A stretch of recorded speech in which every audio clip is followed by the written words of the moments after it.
दोस्तों नमस्कार, स्वागत है आप लोगों का हमारे आचार्य जागेंद्र मिश्रा चैनल पर। पितृपक्ष में दो सब्जी मत खाना, पितृ हो जाएंगे नाराज। दोस्तों, हिंदू पंचांग के अनुसार भाद्रपद मास के पूर्णिमा तिथि पर पितृपक्ष आरंभ होते हैं, जो अश्विनी मास की अमावस्या, जिसे सर्वपितृ अमावस्या भी कहा जाता है, उस दिन समाप्त होते हैं।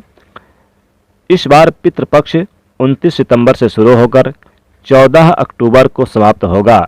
मान्यता है कि मृत्यु के देवता यमराज श्राद्ध पक्ष में पितरों को मुक्त कर देते हैं, ताकि वो अपने परिजनों से स्वजनों के यहाँ जाकर श्राद्ध तर्पण ग्रहण कर सके।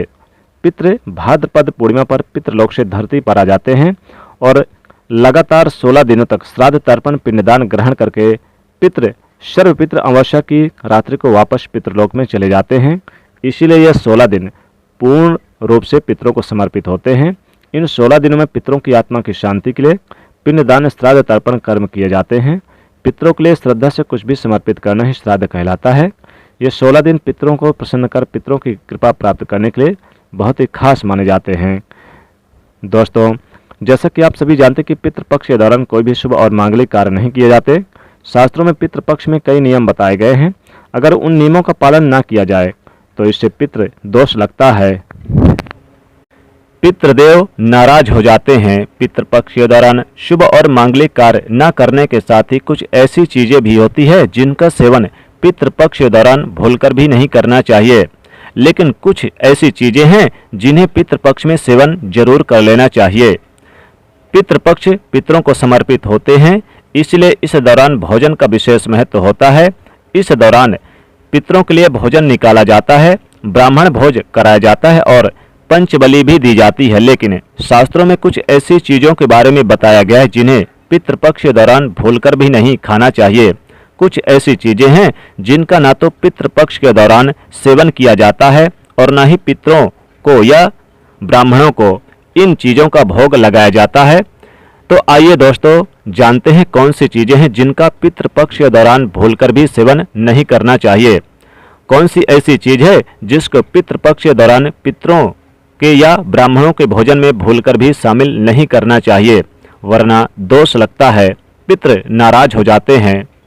दोस्तों, आगे बढ़ने से पहले आपसे रिक्वेस्ट करते हैं कि आप वीडियो को लाइक जरूर कर देना और दोस्तों कमेंट सेक्शन में लिख देना जय पितृदेव।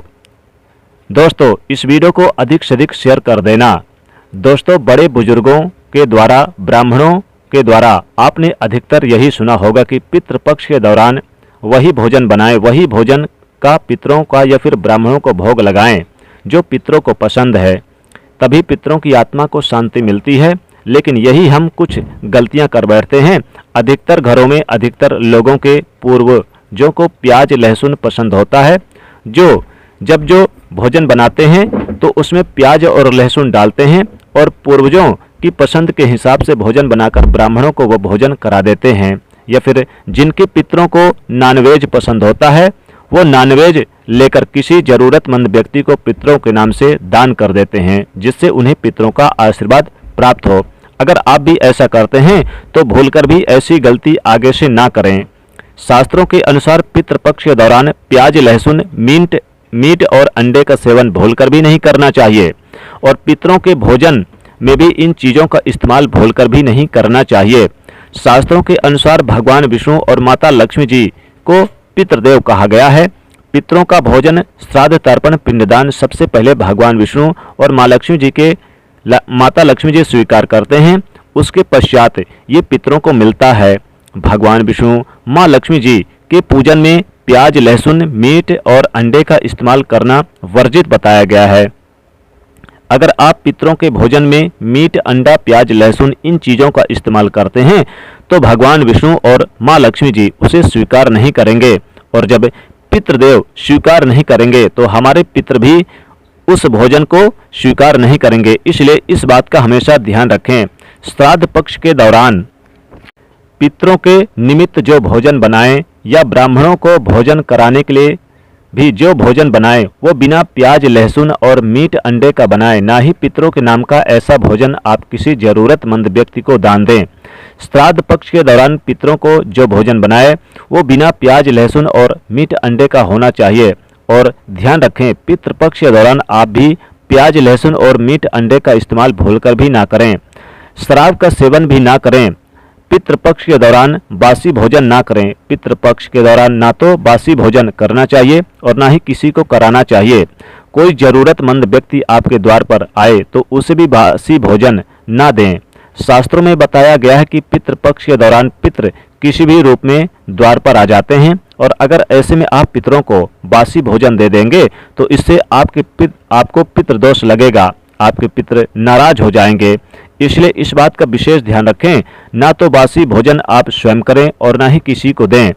पितृपक्ष के दौरान चने का सेवन भी वर्जित होता है, यहाँ तक कि चने के सत्तू भी नहीं खाए जाते। चने के सेवन का इस्तेमाल कर सकते हैं, चने का जो बेसन होता है उसका इस्तेमाल कर सकते हैं, बेसन से सब्जी बना सकते हैं, लेकिन काले चने और भुने हुए चने का सेवन पितृपक्ष के दौरान ना करें। पितृपक्ष के दौरान चने के सत्तू के अलावा और भी किसी भी प्रकार के सत्तू का सेवन नहीं करना चाहिए।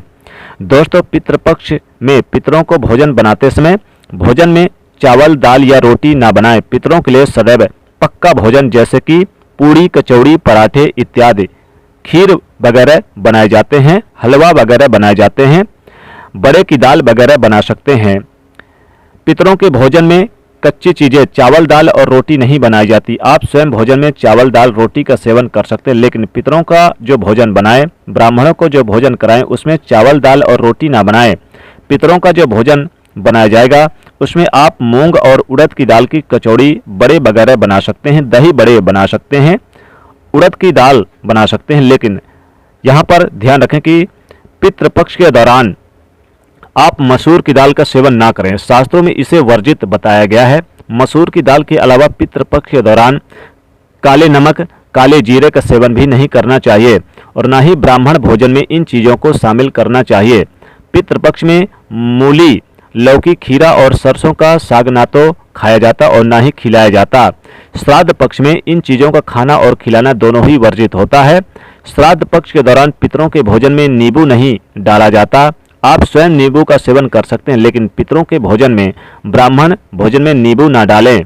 पितृपक्ष के दौरान कई तांत्रिक क्रियाएं भी की जाती है, इसलिए इस दौरान दूध, दही या फिर सफ़ेद खाद्य पदार्थ जैसे कि सफ़ेद रंग की मिठाई, बर्फी इत्यादि का सेवन नहीं करना चाहिए।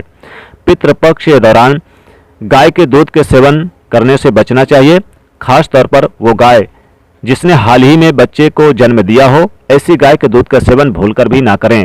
पितृपक्ष के दौरान खीर अवश्य ही बनाई जाती है, खीर का सेवन किया जाता है। खीर पितरों को, ब्राह्मणों को भोग लगाया जाता है, इसलिए खीर जरूर परोसें और स्वयं भी खीर का सेवन कर लें।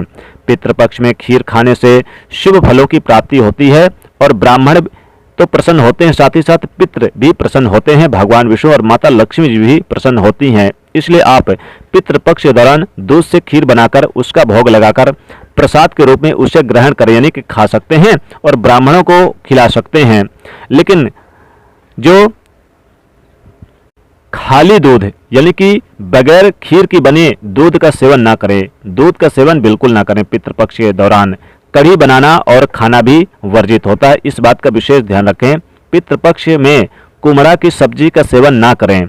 दोस्तों, पत्तेदार की जो सब्जी आती है, बंद गोभी, उसका भी सेवन ना करें। दोस्तों, ध्यान रखें, पितृपक्ष के दौरान जो भी भोजन बनाएं उस भोजन में आप तिल अवश्य ही डालें। पितृपक्ष में जो पितरों का भोजन बनाएं, ब्राह्मणों को जो भोजन कराएं या किसी जरूरतमंद व्यक्ति को पितरों के नाम से भोजन दे, उस भोजन में थोड़े से काले तिल अवश्य डालें। शास्त्रों के अनुसार जिस भोजन में काले तिल होते हैं वो भोजन पितृ ग्रहण करते हैं, इसलिए पितृपक्ष में काले तिल का सेवन जरूर कर लें। लेकिन जिस भोजन में काले तिल नहीं होते उसे भूत पिशाच ग्रहण करते हैं, इसलिए इस बात का विशेष ध्यान रखें कि पितरों के भोजन में काले तिल डालकर ही आप पितरों को भोग लगाएं। काले तिल भूत पिशाच से, श्राद्ध से यानी श्राद्ध के भोजन की रक्षा करते हैं, जो श्राद्ध का भोजन होता है उससे रक्षा करते हैं, इसलिए इस बात का विशेष ध्यान रखें। पितृपक्ष के दौरान गलती से भी आप पड़ोसियों को भोजन में कभी नहीं खाना चाहिए, यानी कि पड़ोसियों का भोजन नहीं खाना चाहिए। पितृपक्ष के दौरान उधार लिया गया पैसा अशुभ माना जाता है, इससे उल्टा कर्ज का बोझ और बढ़ जाता है। पितृपक्ष के दौरान फलों में सेव, केला, अंगूर खा सकते हैं। दोस्तों माना जाता है कि उधार लिया हुआ अगर आप बनाते हैं पितृपक्ष के दौरान भोजन, तो इससे कर्ज आपके जीवन में बढ़ता है और आपको परेशान करता है। पितृ होते हैं नाराज। दोस्तों पितृपक्ष में कोई भी ऐसा कार्य ना करें जिससे हमारे पितृ नाराज हो जाएं। आप थोड़े से ही प्रयासों से पितरों को प्रसन्न कर सकते हैं। तो दोस्तों सच्चे दिल से कमेंट बॉक्स में लिखें हर हर महादेव, ओम नमः शिवाय, जय शिव शंभो, तेरी जय हो।